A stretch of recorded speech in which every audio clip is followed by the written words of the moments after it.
မင်္ဂလာပါဒီနေ့မှာတော့ဟောပါstick war honey ကိုတင်ပြသွားမှာဖြစ်ပါတယ်ရင်ဆုံးGoogle ထဲဝင်Google ဝင်ပြီးဆိုstick war hack လို့ရရှာ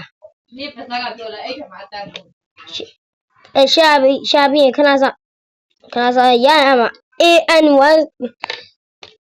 com ဆိုတာဟာလေးနေပါနေပြီးအမခဏဆောင်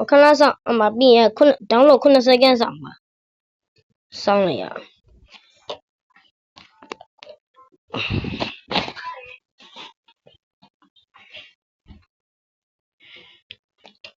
9 second ပြည့်ပြီဆိုရင်download 445ဆိုတော့ဟာလေးနှိပ်ပါနှိပ်ပြီးအမ download again ဆိုတော့ဟာလေးပေါ်လာရင်နှိပ် download again ပြီးdetail ဆိုတော့ဟာလေးကိုတွားပါတွားပြီးအမခဏဆောင်ပါ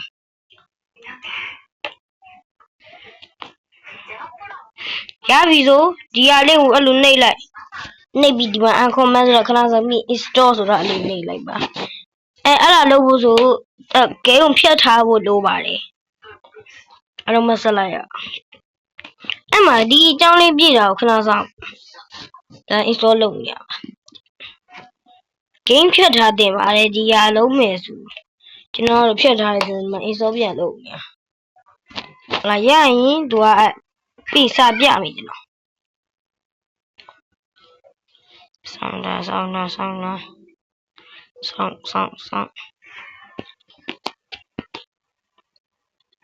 ဆောင်းလိုက်ပါ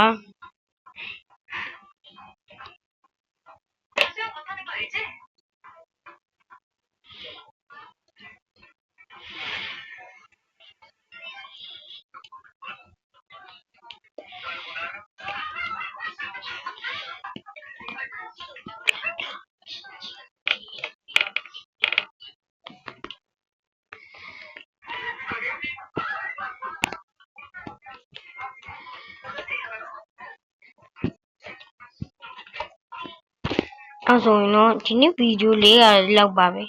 ဆုံးဒီကြည့်ပြီလို့အားလုံးကျေးဇူးတင်ပါတယ်